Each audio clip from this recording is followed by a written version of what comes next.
In this video ay ituturo ko sa inyo kung paano nga ba mag-recover ng deleted messages sa Messenger. Kapag sinabing messages, hindi lang conversation ang mare-recover natin, kasama dito ang photos, videos, files at iba pa. Kaya naman kung gusto nyo matutunan kung paano, sundin nilang ng maayos ang lahat ng steps na gagawin ko. Simulan na natin.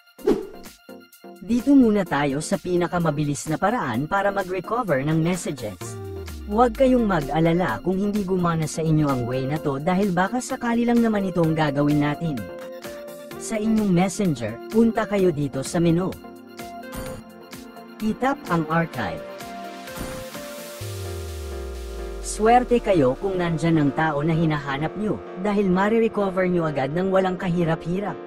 Para i-recover ang messages, hold nyo lang then tap ang on archive. Balik tayo sa chats at ayan na, na-recover na natin agad. Ngayon naman kung wala sa archive ang tao na gusto nyo i-recover ang messages, ganito ang gagawin. Punta tayo sa ating Facebook. Tapos itap natin itong tatlong line na nasa upper right corner. Punta tayo sa Settings and Privacy. Sunod, Settings. Tap ang Account Center.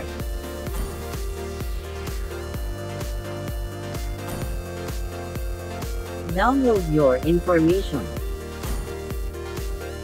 Sunod, download or transfer information. Piliin natin ang specific types of information. Tapos select lang ang messages then next. Tap ang download to device. Dito sa date range, lagay lang natin ang saklaw ng petsa na gusto natin. Halimbawa pinili nyo ang last week, yung mga messages lang ng mga tao na nakachat nyo nung nakaraang linggo ang ma-recover nyo. Sa case ko, pipiliin ko ang last year para ma-recover ko lahat ng messages ng mga tao na nakachat ko nung isang taon. Kung gusto nyo namang ma-recover lahat-lahat ng messages mula nung ginawa yung account nyo, piliin nyo itong all time.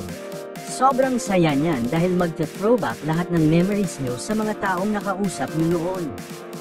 At kung may specific date naman kayo na gustong i-recover, tap nyo itong custom.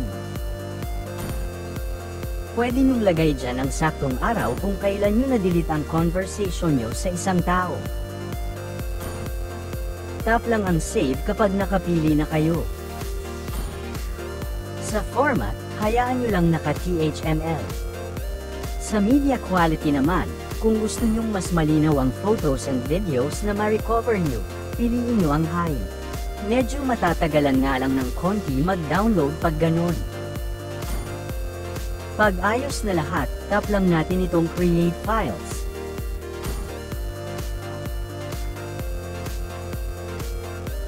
Ngayon, maghihintay lang tayo ng ilang minuto para ma-download ito.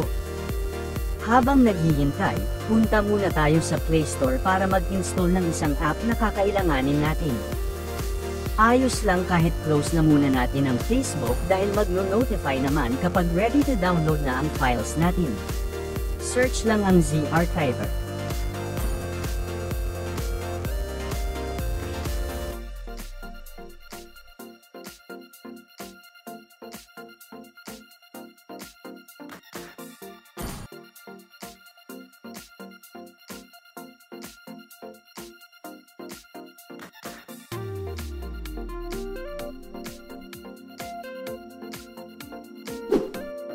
At yan after ilang minutes nag-notify na, pwede na daw natin i-download ang files.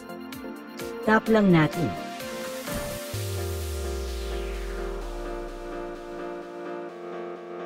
Then download.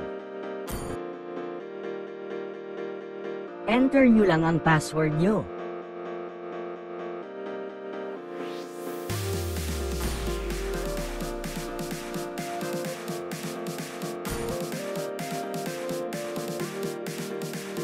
Downloadan na.